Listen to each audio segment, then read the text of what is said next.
Olá pessoal, estamos em mais um episódio do nosso Podpack, é o podcast da Pernambuco Consultora. Sou Mariana Vanderlei, diretora comercial e marketing da nossa empresa. Estou à frente desse projeto que é com muito carinho, muita atenção que a gente se dedica a cada convidado, a cada tema que a gente traz. É um pouco até de responsabilidade mesmo da Pernambuco, levar conteúdo de relevância para vocês, de qualidade, né? Pelo filtro que a gente faz da turma que a gente traz aqui e dos temas também. Então, ajude o nosso projeto, curtindo nossos episódios. Segue a gente lá no Instagram, o Instagram da Pernambuco Consultora, Pernambuco Consultora, o meu é Mariana Vanderlei 1. Faz teu comentário, se inscreve no nosso canal, porque assim o YouTube sabe que esse conteúdo é relevante para você. Você pode também sugerir conteúdo, sugerir convidado e participar com a gente desse projeto, ok? Então, hoje é com grande prazer que a gente traz uma pessoa importada. A pessoa é importada diretamente da Escola de Imóveis. E foi um prazer eu encontrar nas redes sociais, né, eu encontrar no Instagram uma pessoa que vive o que eu venho trazendo aqui, pessoal. As pessoas às vezes me perguntam, Mariana, qual é o seu propósito de vida, né? O que é que você vê como propósito de vida? E eu tenho certeza que meu propósito é ajudar as pessoas a comprar apartamento. Tenho certeza que eu vim ao mundo para isso, para ajudar as pessoas a fazerem bons negócios, ter boas experiências com imóveis, boas rentabilidades, né? Deixar um patrimônio bacana para a família, né, ajudar ou o filho a comprar, ou deixar, ou ajudar os pais também a poder morar melhor. E eu cruzei com o nosso convidado, Pedro, e vi nele tudo o que ele faz na vida dele, o que a gente vem trazendo como filosofia de empresa, como filosofia de projeto, como filosofia de produto, certo? Então, nosso convidado é Pedro Câmara, da Escola de Imóveis. Muito bem-vindo. Obrigado por aceitar nosso convite. Lá de longe, vim aqui nos conhecer, Foi um Pedro. prazer. Obrigado aí pelo convite, pessoal. Muito contente de estar aqui. Conhecendo, Recife, né? Exatamente. Conhecendo as praias. Isso. Então... Pedro, conta só um pouquinho da tua história para contextualizar a turma, né? Por que a gente te chamou? Diga lá. Boa. Começar um pouco tua história lá. Bom, meu nome é Pedro, eu sou investidor imobiliário, sou fundador da Escola de Imóveis e eu tenho uma trajetória aí no mercado imobiliário, né, trabalhando em algumas empresas, incorporadoras, fundo imobiliário, etc. Mas, obviamente, paralelo a isso, eu tenho uma trajetória também, né, de investidor pessoa física, comprando imóvel para renda, né? E aí, no meio disso tudo, no meio dessa jornada de investidor, de profissional do mercado imobiliário, nasceu a Escola de Imóveis justamente para divulgar o conhecimento sobre investimento em imóveis. Esse nome, Escola de Imóveis, tem quanto tempo?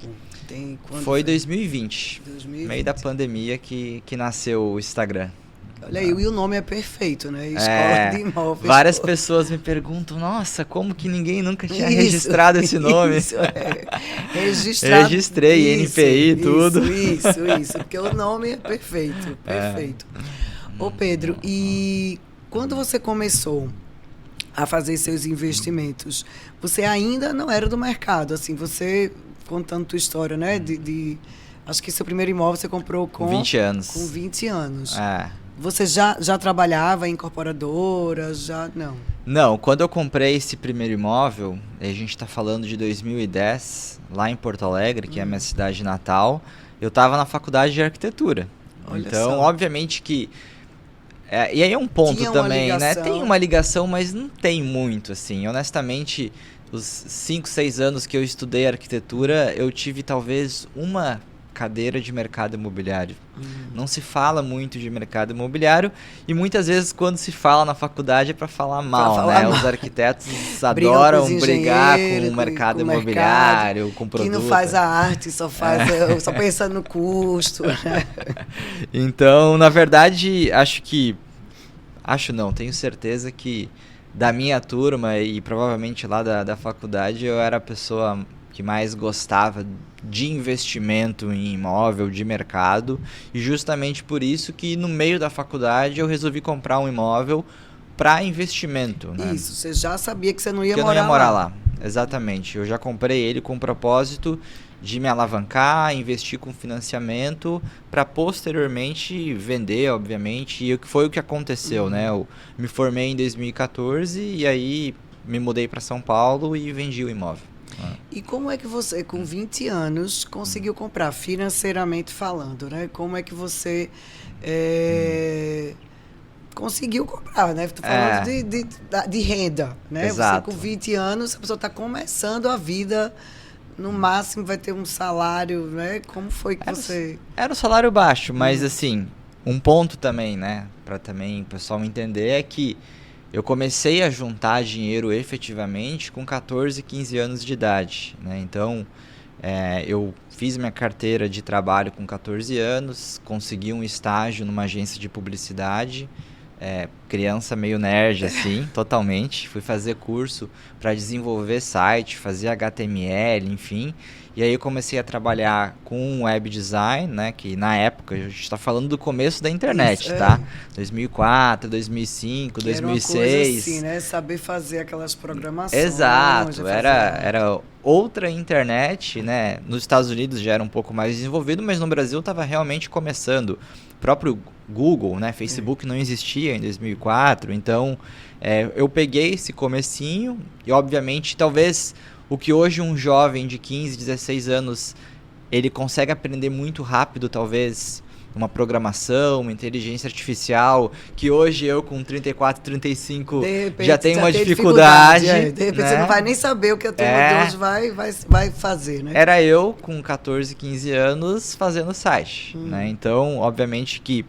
e meus pais super apoiaram, né? Obviamente que eu não precisava do dinheiro, né? Então, eu vim de uma família com uma vida confortável, escola particular, curso de inglês, etc. Mas resolvi que, além da 8ª série do ensino médio, eu queria trabalhar também no outro turno, né? E aí um ponto bem interessante, essa história é legal. Eu fiquei nesse estágio, na verdade, por uns 6 meses, tá? Com 14 anos. Porque eu ganhava, acho que 400, 500 reais, tá? E aí eu percebi que eu poderia ganhar muito mais dinheiro se eu fizesse o site e vendesse direto o site para o cliente final. Entendi. E aí eu pedi demissão e eu abri um CNPJ, tá? Com 15 anos. Até tenho lá o contrato social num quadro. Guarda, isso que eu ia dizer, bota no quadro. Bota. Minha mãe era sócia, porque obviamente o menor de idade não podia, né, ser dono de uma empresa, né, sem ter um maior de idade como sócio. E eu comecei a fazer anúncio na internet. Não era Google, era o Yahoo, pesquisa do Yahoo, que era o que bombava na época. Se você procurasse lá em Porto Alegre, criação de site, aparecia a minha empresa. Já tinha anúncio nessa já época? Já tinha anúncio. Olha aí, então você já tinha fazia anúncio patrocinado. Olha, anúncio patrocinado. Em 2005. Tráfego. Você está fazendo um pouco, investindo, né? Exato, tinha que pagar, claro, para aparecer. E aí eu comecei a fazer sites, eu cobrava, sei lá, 1.000, 1.200, e que na época era muito dinheiro para uma pessoa de 15 anos. E você tinha que trabalhar 30 dias para receber os 500 reais do estágio, de repente com um projeto. Exato, eu conseguia fazer 2, 3 sites por mês, tá? Então, com isso eu juntei dinheiro, e aí, claro, quando eu decidi comprar esse imóvel com 20 anos, eu já tinha uns 15, 20, 25, não me lembro ao certo qual era a quantia, em poupança, renda fixa. Eu já investi em ação também, então com 15 anos de idade eu abri uma conta numa corretora lá em Porto Alegre, não tinha aplicativo nem nada, era algo que você tinha que ligar lá pro corretor para comprar uma ação. Ô Pedro, fala um pouco assim da tua... Será que você consegue se lembrar do teu prazer, da tua satisfação de juntar dinheiro, assim, de... eu sempre tive esse... Eu não sei se isso se nasce com isso, se desenvolve, mas eu acredito muito que tem um peso muito da família, né? Então, meu pai, ele é formado em contabilidade também, e sempre trabalhou em consultoria empresarial, então ele sempre teve também esse viés bem financeiro, né, dentro de casa. Eu ganhava mesada, eu tinha que assinar um recibo se eu pegava dinheiro emprestado porque eu gastei o dinheiro da mesada... Vamos fazer uma DRE aqui da sua mesada. Eu tinha como se fosse um contrato para devolver o dinheiro. Minha mãe também, ela era empreendedora, tinha escola. Então, eu acho que, obviamente, tudo isso influencia ali a criança, o adolescente com essa questão. Mas é bem peculiar, porque o meu irmão, ele já não é assim, e ele tem 2 anos mais novo, ele, não gosta de investimento, gasta enfim. mesmo. Porque eu acho que o grande desafio do jovem é buscar o prazer do gastar. Mas poupar também, né? Não, e o prazer do investir. Sabe? Essas duas, uma coisa de gastar e investir. E o que eu me lembro também, eu também tive esse perfil também, assim, quando eu tinha mesada, quando era estágio de juntar. E eu me recordo que desde lá eu tinha um prazer em guardar. Eu acho que maior do que em gastar. Eu tenho. Sabe? E gastar me dava uma dor. Até hoje, né? Gastar me dá uma dor. Agora, investir né, me libera muito mais endorfina, muito mais satisfação. Quando eu pego aquele dinheiro, eu pago um boleto de um investimento, ou guardo algum valor, ou invisto em alguma coisa não para o meu imóvel que eu moro, mas para o imóvel que vai ser alugado. Aquilo ali me dá muito mais satisfação do que uma compra. Eu sou assim até hoje, tá? Essa semana aqui eu fui com a Renata, a gente foi num restaurante legal, pedi uma garrafa de vinho e tal, gastou R$500. Me dá uma dor no coração gastar R$500 numa janta, ainda que, obviamente, hoje a renda permita esse tipo de coisa, mas eu não gosto de gastar. Se eu tenho que comprar um celular, por exemplo, esse iPhone aqui, eu demorei 3 anos trabalhando na internet para comprar um iPhone, porque eu não queria gastar dinheiro, que é um absurdo, num celular e nem foi o da última geração, foi um de R$3.500, entendeu? Porque eu não gosto de gastar. Eu tenho uma apresentação que eu fiz para um evento de jovens, muito interessante, que eu fiz comparativos. Um iPhone 15, por exemplo, vou botar R$10.000, dividido em 12 vezes, quanto é por mês? Um jantar, R$500. Se você for uma vez por mês, você já vai investir aí no mínimo R$2.000 no jantar no mês. Se for para uma balada, tem um Réveillon de Carneiros aqui que é super conhecido, que custa R$7.000, R$6.000. O ingresso. Isso. E aí eu fiz um comparativo, pega tudo isso durante um ano, divide por 12, e quanto que você está investindo nessas coisas por mês que você poderia estar investindo em imóveis. Dava um valor, assim, peguei pequenas coisas, dava um valor assim de quase R$4.000, que a pessoa poderia estar investindo mensalmente com uma parcela de imóvel. Então isso me dá muito mais prazer do que essas coisas, né? Mas espero que você tenha gostado do jantar, já que você gastou R$500. Vamos lá. Para quem não sabe, pessoal, Pedro veio um tempo antes, né, para Recife. Eu acho que você está aqui desde quarta, quinta? Não, desde sexta passada. Desde vai dar uma sexta. Semana. Verdade. Daqui a pouco vai virar recifense. Não vou voltar mais para São Paulo. Não voltar mais, não. Vai ficar nesse inverno cheio de calor voltar aqui. Voltar pro frio lá. E aí, pessoal, Pedro ficou hospedado no Maquia, né? Isso passou lá sexta, sábado, domingo? Foi de sexta até terça. Sexta até terça, olha que maravilha. E aí, queria que você contasse pra gente um pouco dessa experiência, desde o começo. Desde a gente até, quando a gente pensou nisso, né, desse convite para você ir para lá, eu disse, ninguém vai fazer nada, ninguém vai escolher. Deixa ele fazer tudo. Foi. Eu disse, olha, quem vai fazer tudo é Pedro, deixa ele fazer o 360 para que a gente possa conhecer como se um cliente vai fazer, como é que acontece, como é que funciona, né? E eu disse, olha, não façam nada, não escolham a unidade, não escolham empreendimento, deixa, ou vai ser o Mano, ou vai ser o Maquia, enfim. E aí conta como foi, lá desde o começo, lá você e Renata escolhendo. Boa. Na verdade, quem escolheu foi a esposa, né? Olha, informação importantíssima. Importante, né? Isso é um ponto, né? Porque às vezes a gente acha, né? Mas quem, no final das contas, decide, né, qual é o Airbnb, qual é o hotel, qual é o destino, muitas vezes é a mulher. É verdade. Né? Porque o homem, qualquer um tá bom. Né?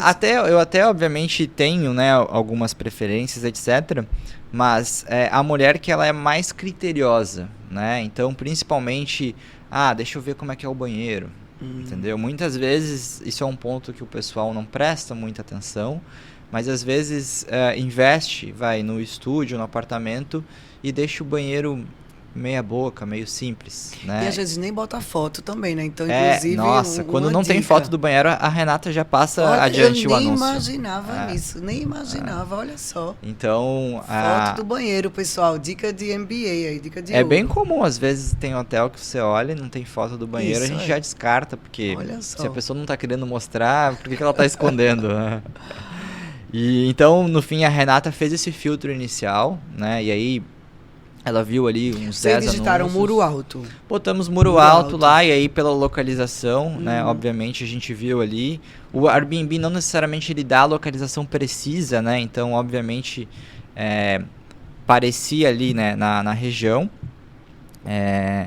E aí ela selecionou uns 4, assim, que ela falou, não, esses aqui passaram no crivo inicial, E aí depois, junto, num dia à noite, ali numa janta, a gente acabou decidindo pelo que a gente ficou. E claro, o que chamou a atenção muito foi a foto e a decoração, né? Porque o empreendimento, né, a gente viu que era bem novo, né? Então, obviamente, todo mundo botou muita foto da piscina, né? Sim, mostrando. Tinha foto do empreendimento também. Tinha, né? Porque como tem muito espaço para tirar foto, né? Enriquece. Você tem que fazer o equilíbrio, né? Não só ficar encantado com o empreendimento nem só o quarto ou não abrir os olhos para a área comum, nem vice-versa, né? Tem que olhar os dois. Os dois, exato. E aí a gente escolheu esse que tinha, né? Uma coisa que eu sempre gosto de falar lá no Instagram também é que as pessoas às vezes têm medo de colocar cor, né? E a cor, justamente, né, num Airbnb, num apartamento de locação, é o que muitas vezes vai te diferenciar do vizinho, né? Então, esse especificamente que a gente alugou, ela utilizou tons de verde, né, para criar esse conceito da decoração.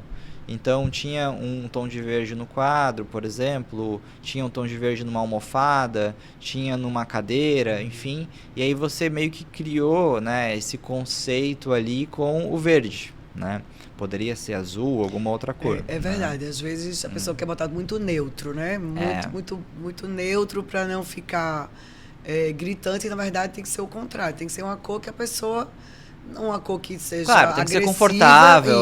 Isso. Mas também de repente, flat demais, muito clean demais, não dá. Você fica ali muito que no bolo com os outros, né? E aí, obviamente, a pessoa investiu ali em travesseiros, almofadas, colocou iluminação de LED, né? Isso na foto fica muito bonito, uma cabeceira ripada. E aí, obviamente, né, todo, né, esse conjunto fez fotos profissionais com a mesa posta. Tudo isso vai contribuindo para falar, não, se a pessoa, né, se preocupou, né, em tirar uma foto com a mesa posta, com ali uma decoração no prato, taça de vinho, etc., provavelmente ela se preocupa também com outras coisas no apartamento, né? E aí a gente acabou reservando esse. Eu não acho que era o mais barato, então isso é um ponto também importante, que nem sempre é só preço, né? Então, poderia ter outro, e eu acho que tinha outros por R$200, mas a gente queria aquele, era 260, mas de fato ele iria entregar uma experiência melhor. Né? Eu acho que as pessoas pagam um pouco mais por uma experiência, né? Acho, por uma experiência bacana. Acho que vai ter aquele hóspede que vai aquele que vai no preço mesmo, que de repente não valoriza, mas eu acho que a grande maioria valoriza, principalmente o humano, ele gosta do que é belo. Exato. Né? Nós seres humanos, a gente gosta de olhar o que é bonito, a gente gosta de ter o que é mais bonito, a gente gosta de ver. E o belo, você bota 2 fotos juntas, é natural que essa pessoa fala, só por R$100 a mais, de repente R$60, R$80 a mais, eu vou para esse aqui. E você se destaca como proprietário, né? Que também, vamos pensar assim, né? A gente veio de São Paulo, né? Então, o custo marginal de 50, 100 reais a mais na diária é muito baixo comparado ao custo total de uma viagem para passar um fim de semana em Porto de Galinhas e Muro Alto. Já vem de longe, ainda vai para um lugar que não é bacana, Exato. né? Então, e aí acabou escolhendo esse, e é uma pessoa que me parece ser um administrador, de certa forma, profissional. Eu vi ali no WhatsApp que tinha um logo, né? Então, tinha uma identidade visual, né, do apartamento, mandou um guia, um PDF de boas-vindas com instruções de como chegar, restaurante, coisas para fazer, dicas, né? Então dá para ver que é uma pessoa que já tem uma certa experiência com administração de temporada. E aí, claro, né, já falando do empreendimento, né? Primeiro que para chegar do aeroporto até Muro Alto foi muito tranquilo. Tranquilíssimo. Ainda que, de certa forma, a gente chegou no horário do rush, vamos dizer assim. Eu acho que o voo pousou umas 6 da tarde, 7 da noite, não sei.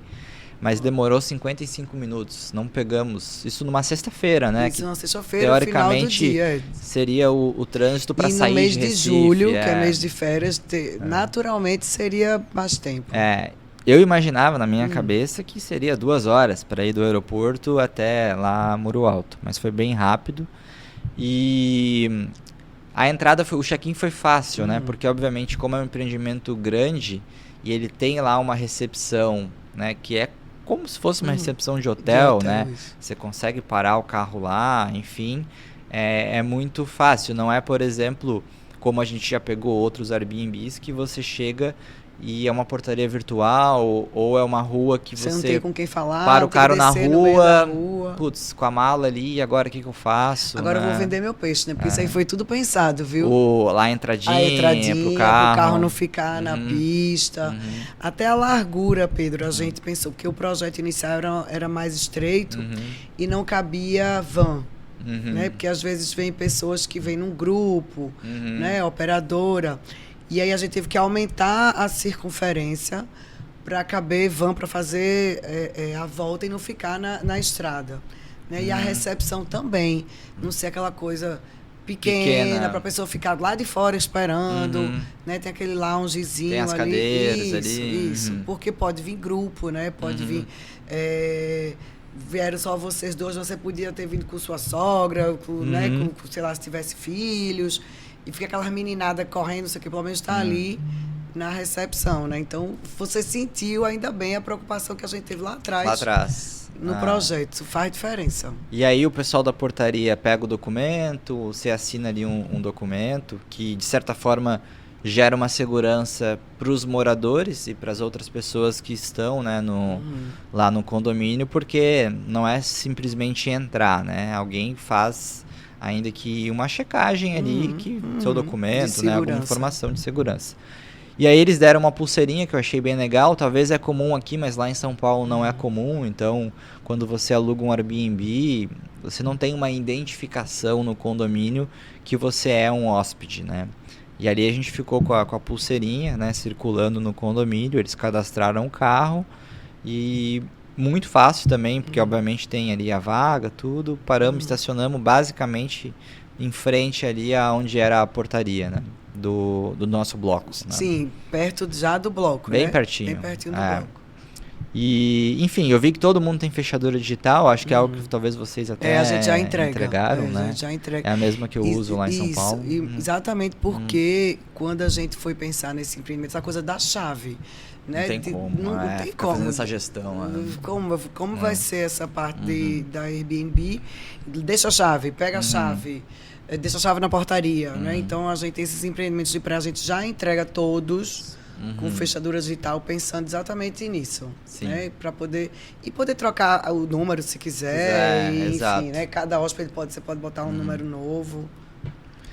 E, enfim, e aí ao longo da estadia foi bem tranquilo, tava bem cheio assim, me impressionei que tinha bastante família, mas a gente acabou pegando um que ele era o LAN, que ficava ali pro vizinho, né, que é o outro empreendimento de vocês, e a gente até gostou porque era um pouco mais calmo ali, né, e eu gostei porque tinha meio que uma piscina privativa ali, né, quase todos os blocos têm uma piscina, e tava mais calmo ali, tinha uma ou duas crianças brincando, a gente gosta um pouco de silêncio também, então foi bem positivo. Você não tem criança, né? Aí vai ser o contrário. Vai ser o contrário.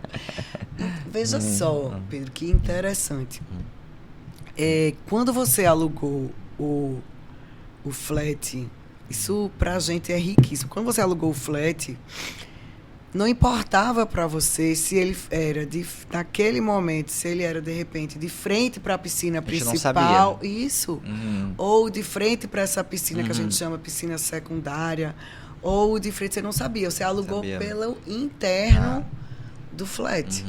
Então, mostra mais uma vez quão é importante você deixar o flat bonito. Quão é importante você não só pensar na posição, pensar principalmente no flat. Veja, você nem sabia que ele não era virado para essa piscina principal. Né? Isso faz total diferença para quem está até comprando. Poxa, eu posso comprar para cá, né? Virado para essa piscina menor, porque tem cliente que quer também. Talvez poderia até ser uma informação relevante para a pessoa colocar no anúncio, né? E aí, obviamente, tem uma piscina semi-privativa, entendeu? Ele não era no térreo, né? Ele era no primeiro andar, mas obviamente estava naquela quase região. Ninguém usa. Vai a piscina, vai a pessoa do outro bloco, do outro lado usar aquela piscina. Aquela não piscina, vai. Ela é maior do que a piscina que eu tenho no meu prédio lá em São Paulo. Olha aí. E é a piscina secundária, né? Isso, entendeu? E também ninguém vai do outro bloco, do outro lado, usar ali embaixo. Exato. Vai, só quem vai aquela turma ali, daquele lado. Termina que é menos usada mesmo. E aí, por fim, a gente passeou, fez passeio de buggy, pegou o carro, foi até o centro de Porto de Galinhas, que eu achei bem perto também, deu 17 minutos dirigindo, estacionamos lá facilmente, fomos caminhar para ir num restaurante, enfim, que eu até comentei com a Renata, assim, quando a gente estava ali naquela rua principal de Porto de Galinhas, que tem os pedestres, e a gente tinha umas pousadas, a gente falou, acho que aqui a gente não queria ficar porque já ia ser um barulho de música ao vivo e muita coisa. E, na verdade, a gente estava a menos de 20 minutos de carro, ou podia pegar um Uber também, um táxi, né? Então, você tem o acesso à vida noturna, sem necessariamente, caso você queira, sem necessariamente estar no meio lá do barulho. Que é isso que tem acontecido, Pedro. O Muro Alto, quando a gente começou a empreender lá, ele era muito ligado a Porto. Era vendido como Porto de Galinhas e você ia cair em Muro Alto. E hoje Muro Alto já tem um nome próprio. Ele é um destino à parte. Já um destino à parte, porque são pessoas que buscam diferente do que tem em Porto de Galinhas. Tá. É exatamente isso. O público é completamente distinto. A turma que vai lá para Porto de Galinhas, a turma que quer estar no bochicho, da noite, dos bares. Né? E aqui a turma de Muro Alto quer ir para lá, para um restaurante, passear, conhecer. Mas quer mais essa coisa de curtir a piscina, curtir a praia, uma coisa mais de paz, de família, né? De resort, né? Aquela coisa mais de resort. Porque, inclusive, em Porto de Galinhas, as pousadas são pequenas. Você vê que são... Os prédios pequenininhos. Tudo pequenininho, né? Então, não tem aquela coisa de resort, né? De hotel. É uma coisa muito de ir para dormir mesmo, né? De ir para dormir e passar o dia na rua. Então, eu tenho percebido que o hóspede está completamente entendendo que, como você disse, você e Renato, aqui eu gostei, lá eu talvez... E eu acho que vai acontecer isso com o turismo, sabe? Aqui é um público e lá é outro. Cada um vai ter sua área, né? Sua área. Exato. Sua área. Exato. E vocês foram para restaurante lá também, não foi? E Muro Alto também. Muro Alto. Ali na própria avenida. Na verdade, tinha um empório ali, né? Que tinha uma pizza, um sorvete, etc. Que dá para ir caminhando, né? Ali a gente foi literalmente caminhando. E depois, o outro dia, a gente pegou o carro, na verdade, e foi jantar num restaurante que tinha na mesma rua estrada, ali. Na estrada de Muro Alto. Exato. Que eu já percebi, né? Obviamente, né? Com mais empreendimentos, você já começa a criar uma série de serviços, restaurantes, para que as pessoas não precisem sair de Muro Alto. Né? Eu acho que é um futuro. É o futuro. Isso, tanto é que esse empreendimento nosso, o MAI, o restaurante dele já é aberto ao público. Ah, isso é legal. Isso, né? Nesses outros nossos, Mana, o Maqui, o Malia, não era. É privativo. É privativo. E aí a gente entendeu que Muro Alto já cabe um espaço como aquele que você viu, que tem vários. Que tem vários ali. Então, esse novo, a gente já fez um restaurante maior, e o restaurante é aberto ao público. Que aí ajuda também a questão da bandeira de quem vai tomar conta do restaurante. Porque para a gente trazer uma bandeira melhor, forte, melhor, ele precisa da movimentação externa e interna. Porque para botar uma bandeira forte em um restaurante que é só do condomínio, é difícil para ele por conta da sazonalidade. Né? Então, nesse nosso novo, a gente já pensou diferente, em fazer o restaurante aberto para a estrada, sabe, de Muro Alto, já vai ser assim, tipo esse que você foi. Que foi o Toscana, não foi? Foi Toscana, Isso, é bem legal. Gente, a ideia do nosso próximo é fazer uma coisa parecida com aquilo ali. Porque o Toscana, ele é um restaurante de Recife, já tem, e eles abriram lá. Isso, e é uma comida gostosa, né, e tem uma qualidade. Né? Você vê que não é? Que é um restaurante bacana, né? Qualidade. Então vamos lá. Mais alguma coisa de Muro Alto a gente vai se lembrar, né? Vou lembrar, agora... a gente vai falando aqui. Vai lembrar, a gente vai falando. Mas me chamou a atenção essa coisa da posição, né? Que a gente acha que todo mundo não quer voltado para a piscina principal. Mas vamos lá. Por conta da questão, né, da escola de imóveis, todo o teu trajeto aí com a aquisição de imóveis, me conta por que você acredita nisso. Me conta, Pedro, por que você acredita no investimento de imóveis? Eu acredito principalmente no imóvel residencial, né? Então, obviamente, eu invisto em apartamento de locação, porque eu acredito muito no mercado de moradia, de certa forma, né? Mas até o mercado de moradia... Tem o mercado de moradia de quem compra para morar e de quem aluga para morar também, né?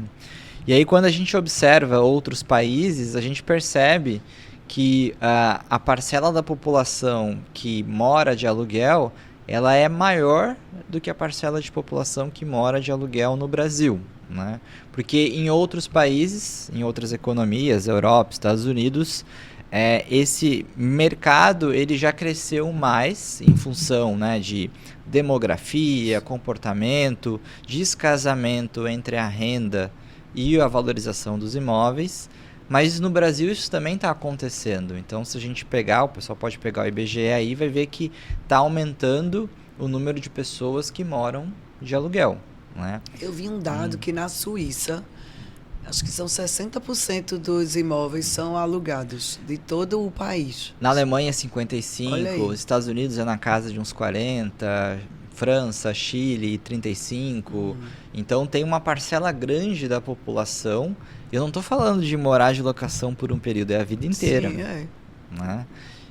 E isso vai chegar. Na verdade, já está chegando, obviamente que vai demorar um pouco mais, mas esse mercado de locação residencial, ele vai crescer no Brasil, né? Então, o que na prática está acontecendo, né, Mariana? Talvez, cada vez mais, a gente vai ter os imóveis residenciais concentrados nas mãos de investidores ou fundos de investimento em empresas de investimento. Se você for lá para os Estados Unidos, vamos pegar Manhattan, tá? Pegar lá o centro. A maior parte dos prédios são de locação. Não são pessoas que compram um apartamento, que nem a gente tem aqui. O fundo tem o edifício, né? Todo o prédio, né? Não vou falar um número chutado aqui, mas na casa de 60% a 70% da população de Nova York mora de aluguel. É muito mais do que a metade. Entendeu? É mais comum você perguntar para uma pessoa lá em Nova York e ela ser inquilina do que proprietária do apartamento. Tá, mas por que isso aconteceu? Porque os imóveis se valorizaram muito mais do que a capacidade da renda das pessoas de pegar um financiamento para ser dono de um imóvel lá em Manhattan. E termina que a renda não está acompanhando. Vai tirar um financiamento no valor que aquele valor não vai comportar o valor do imóvel que a pessoa deseja. E aí tem a entrada, deseja, exato. Né? Então, analisando o que acontece, e beleza, eu percebo que isso vai acontecer e já está acontecendo no Brasil, deixa eu me posicionar aqui e comprar vários imóveis, e aí meu objetivo de fato é ter vários imóveis no menor espaço de tempo possível, para eu conseguir acompanhar essa oportunidade, vamos dizer assim, né? Porque, claro... Só um parênteses, no menor espaço de tempo possível, porque o imóvel está crescendo o valor. Você tem que, né, tem que ser um pouco rápido, né? Antes que fique um valor muito alto. Ele assim, olhando as outras economias e olhando o custo de construção, custo de terreno, custo de mão de obra, não vai ser mais barato construir um imóvel daqui a 10 anos do que é hoje. Entendeu? Isso não vai acontecer. Ao contrário, né? A tendência é que seja o contrário. Então, o custo de reposição para o incorporador construir um imóvel daqui a 10 anos... Custo de terreno também, né? Ele vai ser mais caro.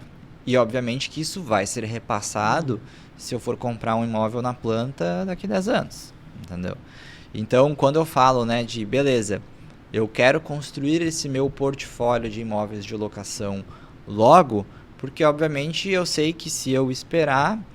vai também ficar mais inacessível para o Pedro conseguir ter um apartamento de locação num bairro nobre, entendeu? E é isso que eu estou fazendo. Vai ter que se distanciar, né? Vai ter que ir para você pagar o mesmo valor, de repente você não vai estar naquele lugar tão desejado. Né? Exatamente. Ô Pedro, e me diz como é que você escolhe esses teus imóveis? Como é que você... imagine que eu sou incorporador, que eu sou, né? Então, imagine que eu queira atingir você. Como é que você escolhe? Você é no carro, né? No bairro, é passeando, é pesquisando, é no Google? Como é que você escolhe? Agora eu estou escolhendo meu próximo, né? No meio da obra para cima, já é pronto? Como é que você escolhe, né? Boa. Uma coisa que eu falo bastante, até ontem eu percebi isso que você falou, é que assim, onde a gente mora com a família não necessariamente é o lugar que a gente investe. Tá? Então, um apartamento que eu moro com a Renata não seria um imóvel com uma boa rentabilidade de locação. Que geralmente é assim, né? Porque geralmente onde a gente mora não é o melhor lugar para se ganhar dinheiro. Né? E aí... São tanto o bairro, o tamanho do imóvel, o tipo do condomínio, o valor do condomínio, enfim, são vários fatores que eu preciso considerar na hora de comprar um imóvel de renda. Né? Então, acho que o primeiro ponto é esse. Talvez eu tenha imóveis, talvez não, tenho imóveis em bairros que a Renata ia falar, não quero morar nesse bairro de jeito nenhum. Mas eu não tenho que comprar para onde eu quero morar, e sim onde eu entendo que existe a demanda de pessoas jovens de 20 a 30 anos que estão se mudando ou saindo da casa dos pais e desejam alugar um apartamento confortável. Né? É aí que eu tenho que olhar. Não onde eu quero morar para ter filho por causa da escola, esse tipo de coisa. Porque, de fato, o público que eu vou atingir, o público de locação dos meus apartamentos compactos, né? Apartamentos pequenos, não vai ser uma família com 2 filhos. Vai ser uma pessoa que está entrando no mercado de trabalho, está saindo da casa dos pais, ou veio estudar numa universidade, ou veio para um emprego novo, né, lá em São Paulo, e aí ele precisa um apartamento para ele morar, entendeu? É esse o meu público.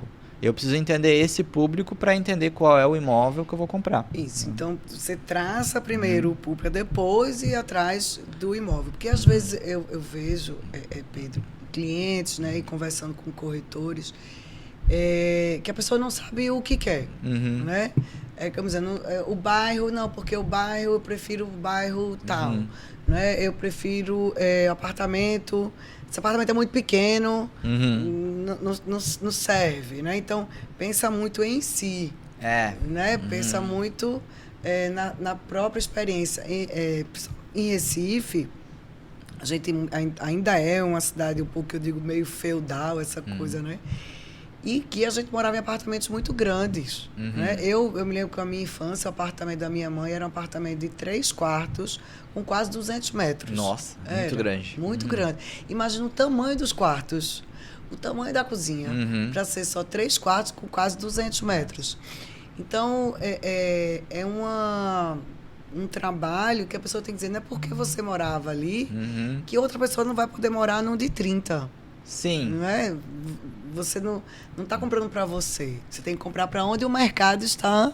Porque essa pessoa ela não vai conseguir pagar o aluguel e nem sustentar um apartamento de 100 metros quadrados. Já é grande.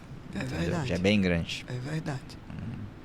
E aí você escolhe, então, primeiro traço público e agora eu vou atrás. Você prefere comprar em construção ou pronto? Eu já comprei em todas as etapas. Claro, como eu já estou há 10 anos em São Paulo, eu já conheço bem a cidade, eu já sei mais ou menos qual é o perfil de cada bairro. Mas eu já comprei... Eu mais comprei, na verdade, em lançamento, né, no stand de venda, ali no comecinho. Mas comprei também pronto, comprei faltando 3 meses para o Habite-se. Então, depende muito do custo de oportunidade. Porque, claro, se eu vou comprar na planta... e eu vou esperar 2 anos, 3 anos, eu preciso ter um desconto em relação ao que custaria ele pronto. Para deixar o dinheiro parado, vamos dizer assim, no tempo. Né? Então, essencialmente, essa é a conta que eu vou fazer. Né? E, pelo menos, né, lá em São Paulo, eu vejo muito uma diferença de precificação entre o imóvel pronto e ele na planta. Eu vi isso, fiquei impressionado. Entendeu? De vez em quando eu vou dar uma geral em São Paulo, vou conhecer e eu vi como é diferente. Veja se eu fiz uma análise certa. É como se a incorporadora ela entende que o cliente está confiando nela. Não é uma coisa assim, vamos ser parceiros aqui, eu e você, porque eu nem construí ainda, eu estou ainda... Né? E você vai comprar por um valor, certo? Abaixo do que é o mercado, porque nós estamos juntos aqui no tempo de construção, ou entre aspas, sei lá, ou num risco, ou sei lá, você está apostando em mim, né? E eu vou apostar em você. Eu percebi, não sei se eu fiz uma analogia certa, isso. né? Claro que às vezes você até encontra oportunidade no final da obra, às vezes uma pessoa que comprou na planta e devolveu o imóvel para a incorporadora, fez o distrato. Então, às vezes acontece algumas situações.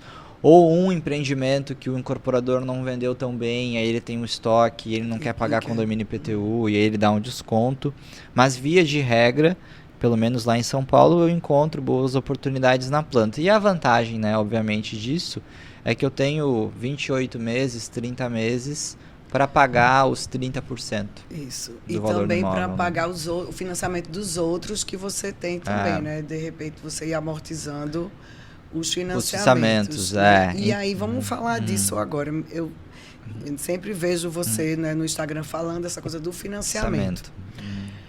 E é uma cultura, sabe? Essa coisa de financiamento. Ficou uma herança lá atrás, daquela coisa da Caixa Econômica. Ainda existe aquela herança, né, de que o saldo nunca acaba, que eu vou pagar 3 apartamentos em vez de... Né? Então... e eu defendo muito o financiamento, muito. Para Pernambuco, consultora, não faz diferença se eu vou receber do banco, se eu vou receber de Pedro. Mas eu acredito no financiamento pelas possibilidades que ele dá. Pela facilidade que vai ser para você. Imagine se Pedro tivesse que ter todos os apartamentos para ser comprados com recurso próprio. Não teria. Você não teria a quantidade de imóveis que você tem. Entendeu? Então, eu acredito no financiamento que dá a possibilidade da compra. E, às vezes, eu vejo as pessoas não querendo usar o financiamento para imóveis para investir. Faz aquela analogia de que para financiar tem que ser o imóvel que eu vou morar. Como que eu vou investir no imóvel e pagar com financiamento? E ao contrário. É melhor investir com financiamento. Isso, porque você vai rentabilizar. É melhor você financiar e rentabilizar. Né? Você usar a possibilidade que o banco está dando. Né? O banco está aí para isso, para emprestar dinheiro, né? Para te dar a possibilidade de você ter um investimento. Né? Primeiro, como é que você vê isso, a questão do banco? E também, como é que você vê essa questão de você ter vários? Quantos financiamentos você tem hoje? Eu tenho 5. 5 financiamentos. Ao mesmo tempo. Ao mesmo tempo. E tá aqui bem inteiro. Quando eu conheci a Renata, eu já tinha 2. E aí depois a gente foi comprando outros, né? Ela teve coragem de casar com você já viu. Ela, mas como é que você dorme? Isso. devendo dorme? 1 milhão pro banco. Como é que você dorme? Como é que eu vou me casar já ter esse seu passivo? É. Você e seu passivo. Mas é que eu não vejo como um... Veja, eu comprei os imóveis para investimento com financiamento. Eles geram uma renda mensal que é maior do que o custo da parcela. As parcelas. Né? Então, se eu não tivesse comprado, se eu não tivesse essa dívida, eu teria uma renda bruta menor no imposto de renda. E aí é um ponto, né, para o pessoal também não achar, tá, mas é impossível, tem que ter uma renda muito alta. Eu não peguei 5 financiamentos no mesmo mês, que é justamente o que eu falei. Eu compro um na planta, tem 30 meses, aí beleza, financiei um. Quando eu for financiar esse outro, que ficou pronto depois, eu já tenho a renda declarada do primeiro. Isso. E aí no meio do caminho comprou um outro na planta. Então, ao longo de 5 anos, vamos dizer assim, que eu fui pegando esses financiamentos. Se no primeiro ano, no primeiro imóvel que eu comprei, eu chegasse lá para o banco, beleza, ó, eu quero comprar aqui 5 imóveis de 400 mil reais, obviamente que eu não teria renda. Provavelmente o banco não ia te não liberar. Não ia ter renda para liberar. Certeza, isso. Então é algo que foi acontecendo gradativamente. Tá? Esse é o primeiro ponto. E por isso que é bom também comprar em diferentes estágios. Né? Não comprar todos no mesmo estágio, com a mesma data de entrega. Você comprar em diferentes estágios, né? Um zerado no lançamento, de repente um na metade, um no final, um pronto, para que você tenha esse equilíbrio do financiamento. Do financiamento, né? Porque lembro que eu falei no começo aqui, né? Eu sei que vai ficar mais caro, eu sei que vai aumentar a procura de locação. Como que eu posso juntar um patrimônio, ter um patrimônio, sem precisar esperar 30 anos para ir comprando esses imóveis, né? Então, claro, eu estou comprando um por ano, mais ou menos, com financiamento, utilizando a alavancagem. E aí, essa questão de pagar 13 imóveis ao banco, primeiro que a conta não é bem assim, se você colocar lá na planilha do Excel, mas assim, uma vez que eu paguei a entrada, fiz a mobília e coloquei ele para alugar, quem está pagando é a própria renda. Eu não estou colocando mais dinheiro todos os meses para pagar os juros, né? Então, os juros são pagos com a própria renda do imóvel e no final das contas, em 10, 15, 20 anos, eu tenho um patrimônio que vai estar se valorizando e que não é do banco, é meu. Isso. Entendeu? Ah, mas tem saldo devedor? Claro, tem saldo devedor. Se eu vendesse esses imóveis hoje, eu não ia receber 100% do valor do imóvel, porque eu tenho, né, um saldo devedor. Mas o que esses imóveis já se valorizaram nos últimos 5 anos, e o que eu já amortizei de saldo devedor com a própria renda do imóvel, hoje seria um saldo positivo, mesmo pagando o saldo devedor, muito maior do que eu investi 5, 4, 3 anos atrás, quando eu comprei esses imóveis na planta. Então, o jogo da alavancagem é esse. É escolher um imóvel correto para locação, que você consiga gerar renda, que a renda pague os juros, vamos dizer assim, do banco ou do consórcio, do financiamento, e que no final das contas, no longo prazo, você vai ser dono daquele patrimônio que ele se autopagou, vamos dizer assim. A gente fazer uma conta bem de padaria, é quase como se você comprasse o imóvel pelo valor do sinal. Uma conta de padaria, exato. Você vai pagar o sinal, ou vai pagar a poupança, aqueles 30 meses.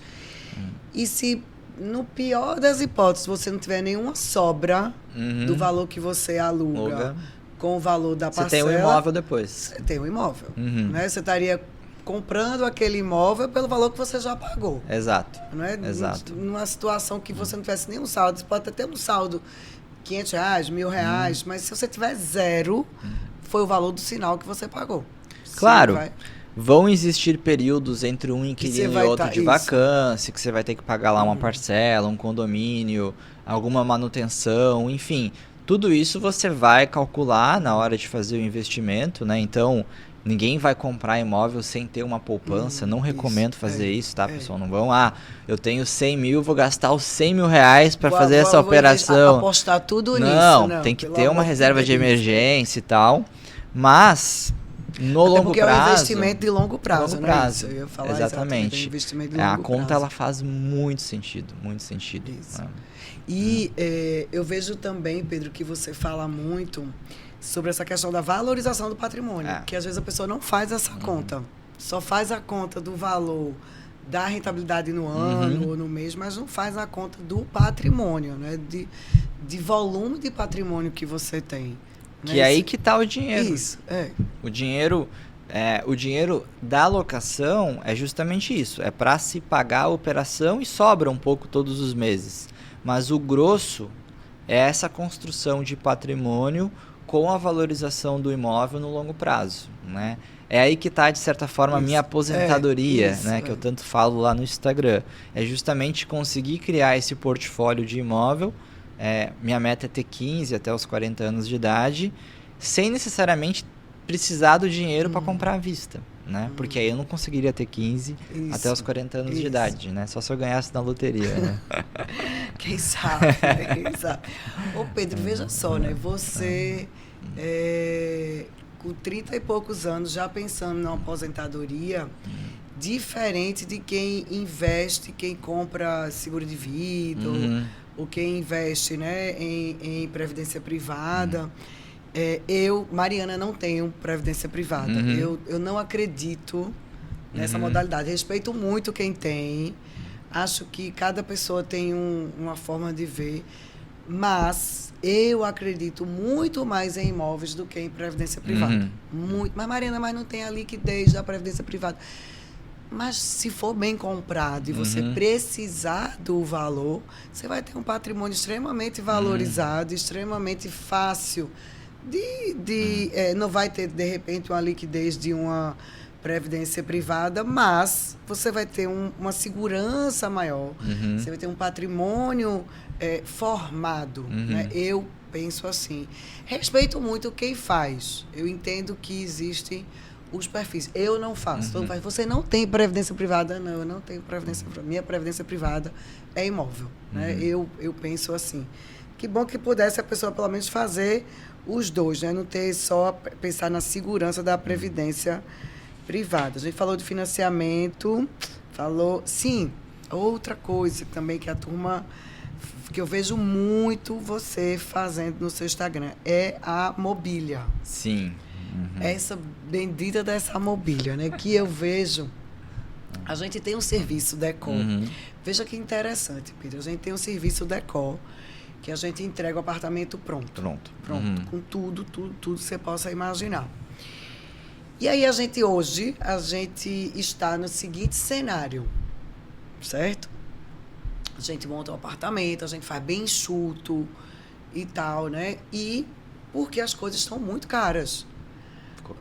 Ficou caro montar um imóvel, né? As empresas de modulado estão caríssimas, marceneiro está caríssimo. Eletrodoméstico deu um pipoco depois da Covid, né? Geladeira, TV. Eu fiquei impressionada. Minha máquina de lavar quebrou. Quando eu fui comprar, eu disse, meu filho, é um carro, não é uma máquina de lavar. E aí, a gente faz uma opção mais básica para que o desembolso não seja tão alto. Faz atende, tá? Não tem muito molho, certo? Que a pessoa pode depois colocar o molho do seu gosto, como você falou, a cliente... A cor, o quadro. Botou verde, né? Outra pode botar azul, outra pode botar bege. Mas as pessoas ainda acham muito caro. As pessoas ainda não veem o valor agregado, né? De já receber o apartamento pronto. E o desafio nosso é mostrar para a pessoa que é importante fazer isso, né? Que não é mais colocar só box, sabe? Antigamente era só, bota aquele armário branco da cozinha, sabe? Bota um guarda-roupa de uma porta, 2 portas, aquele armário branco na cozinha e box. E deu, né? Então, é um trabalho que a gente tem feito, assim.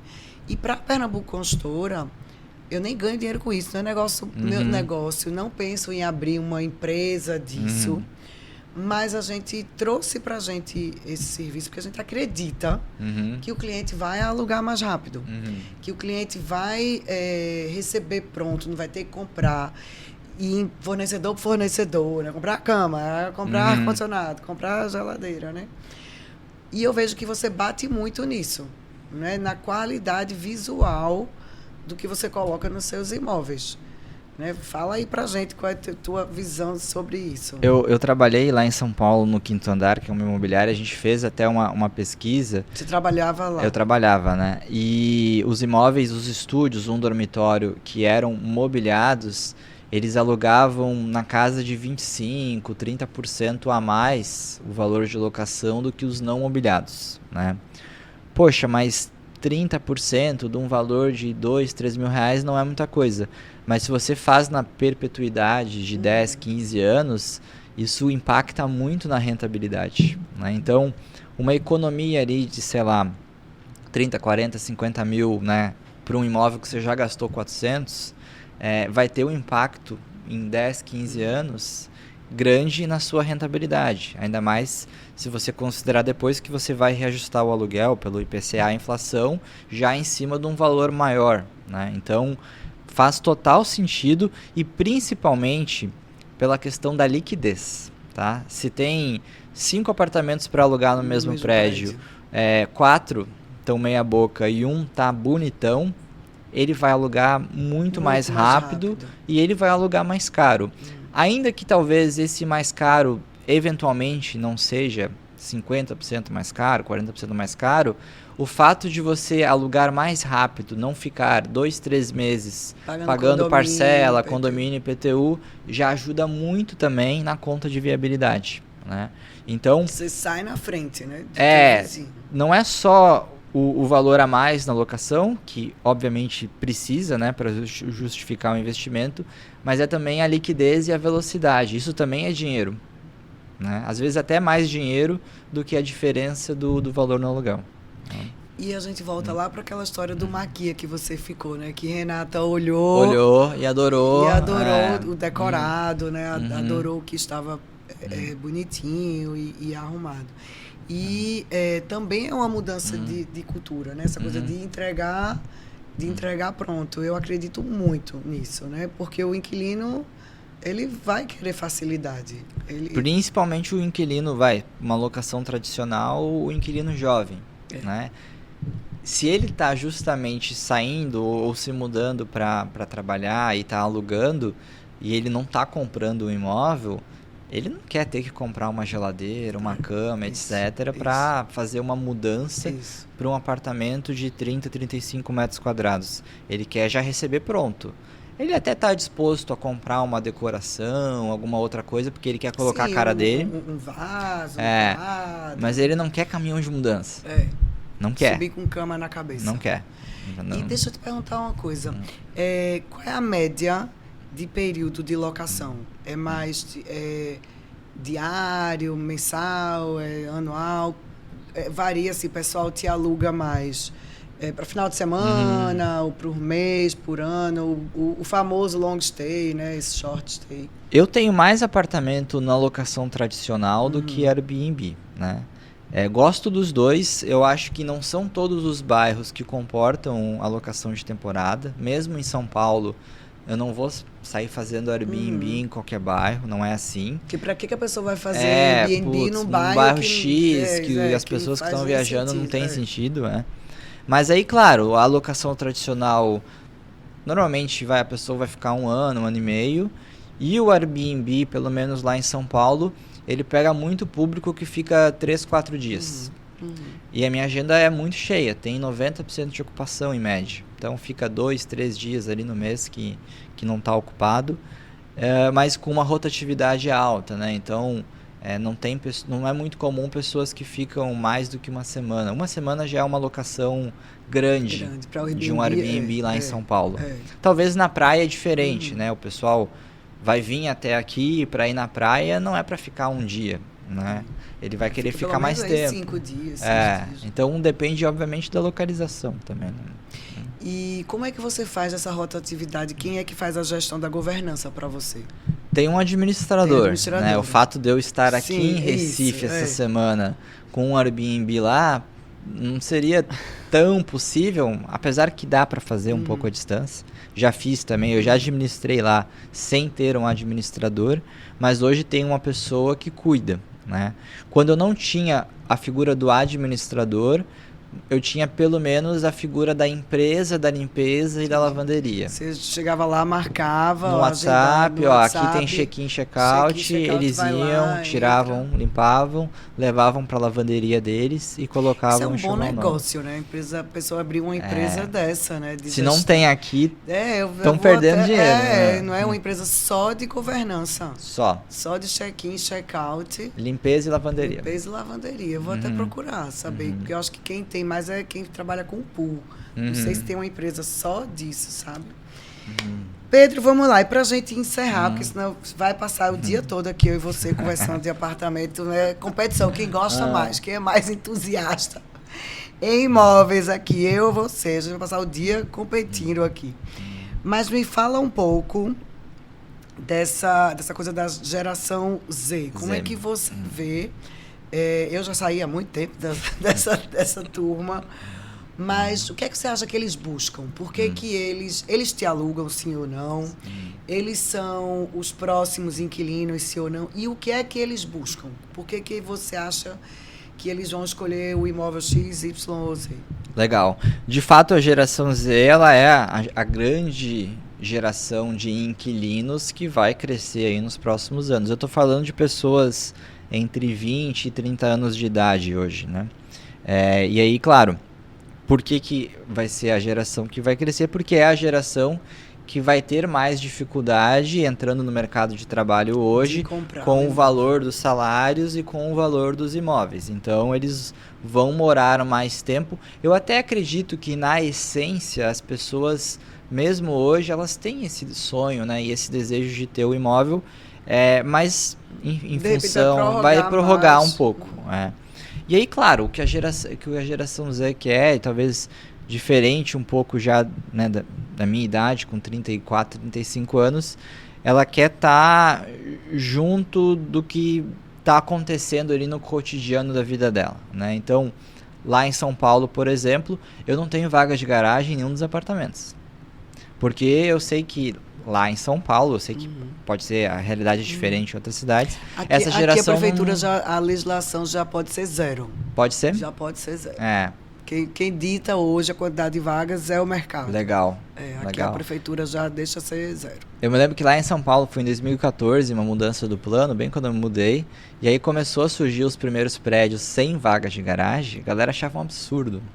Como assim 300 estúdios sem vaga de garagem? Porque, claro, né, o pessoal já percebeu lá essa mudança de comportamento da geração, né, que estava morando. Putz, se eu tô perto ali do metrô, tô num bairro bem localizado, que tem o restaurante, que tem a padaria, que tem o mercado, que tem o shopping, existe a real necessidade de eu ter o custo, né, de manter um carro. E aí, novamente, voltamos porque a gente já falou. Se é uma geração que já está com uma dificuldade, com uma renda, né, que está mais difícil para comprar um imóvel, talvez comprar um carro e ter um gasto a mais ali no cotidiano faz menos sentido. Talvez eu prefira ter também, né? Querer ter e usar o carro, eu com né? 18 anos, fiz 18 anos, no outro dia eu já estava lá para tirar de motorista, o primeiro fazer, da fila, exato. Né? E eu sei que hoje não é bem assim, não tem tanto esse desejo. Eu tenho uma irmã mais nova, ela com 20 anos não tinha carteira de motorista, não.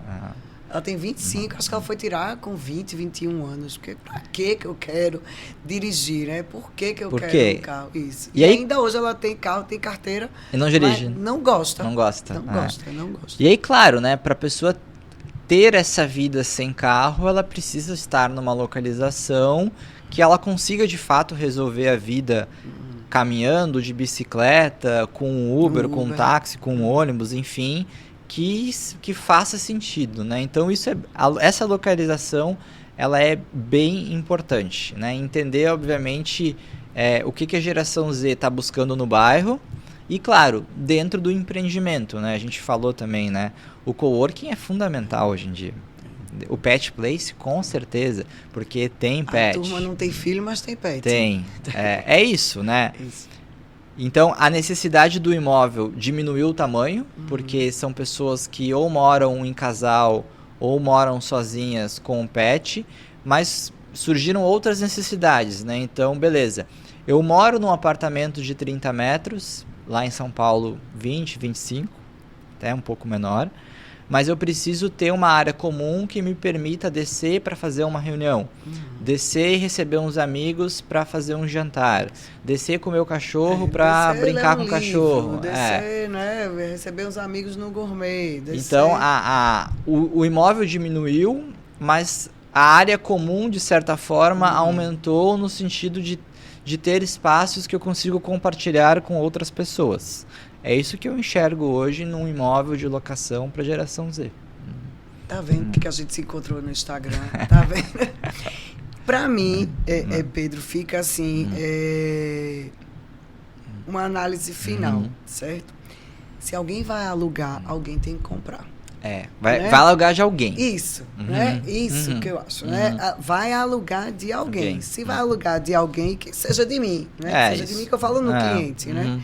Então, o mercado de aluguel crescendo não significa que não vou comprar porque o mercado de aluguel... É o contrário.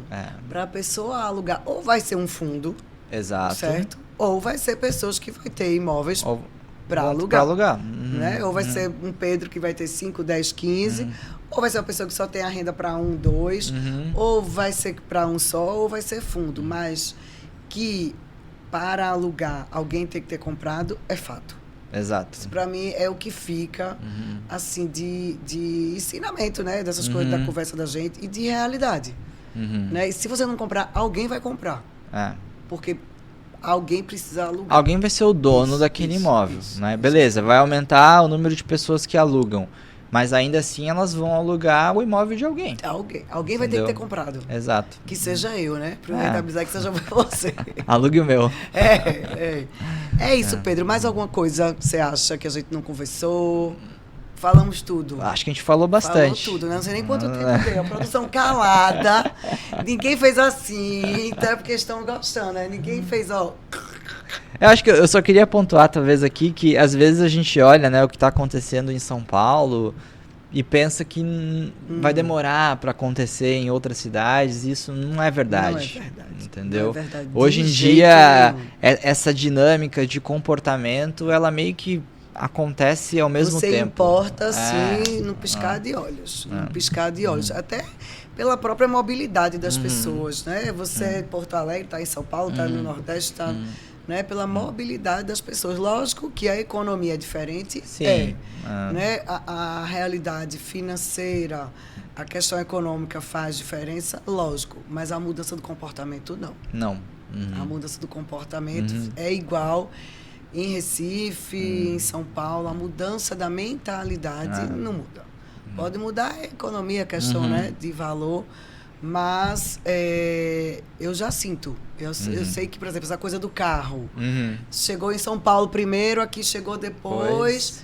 Acho que já é uma realidade. Não é à toa que a prefeitura mudou. Não é à toa. Porque a prefeitura vê que é melhor você colocar estrutura no empreendimento, colocar apartamento, do que você colocar vaga. Né? Que você... Aqui era pior ainda, porque vaga contava... contava como área. Então, área privativa? É um negócio assim surreal. Então, você, às vezes, tinha 3 pavimentos de garagem só para poder você atender a exigência e fica as garagens vazias. Então, é isso que não faz o menor sentido. E quem tá perdendo é o próprio empreendimento, o morador. Né? Mas eu acredito nessa coisa da mobilidade e da herança que você pega de cidades que estão à frente. Exato. Né? Acho que é por aí. Pedro, diga aí seus contatos para a turma lhe seguir, para mandar mensagem para você, para tirar dúvidas. Boa. Diga lá, ó, para quem não me segue ainda, @Escola de Imóveis, tem lá no YouTube também Escola de Imóveis. E aí vocês podem acompanhar lá o conteúdo todos os dias, posto todo dia lá sobre investimento, a minha jornada fazendo obra nos meus apartamentos, alugando, recebendo inquilino, hóspede, enfim, tudo que é o dia a dia de quem investe em apartamento de locação. Eu gosto muito do teu Instagram, porque a pessoa se vê como como uma pessoa, né? Exato. Como é que seria ser dono de um imóvel de locação? Acompanha lá. Eu acho que a pessoa olha para você no seu Instagram e diz se ele está fazendo como uma pessoa mesmo que faz, não está só indicando comprar, não, eu compro e eu estou aqui. É o meu dinheiro. De fato, é o meu CPF que está lá no banco. Isso. Então é melhor que eu mesma faça, né? Então, é isso, Pedro. Muito obrigada. Foi ótimo, Rico. Espero que todos tenham gostado. Obrigado pelo convite aí, né? Por essa semana aqui. Foi maravilhoso. Eu já estou cheio de planos para você. Bora lá. Então, eu vou botar aqui lá, você botar o seu nome na câmera para cidadão recifense. Para você ganhar o título. Então, é isso, pessoal. Muito obrigado por nos acompanhar. Nos segue nas redes sociais, se inscreve no nosso canal. Entra lá no meu Instagram, Mariana Vanderlei 1 e no da Pernambuco Consultora. Ok? Obrigada, Obrigado. pessoal. Muito bem, muito bem.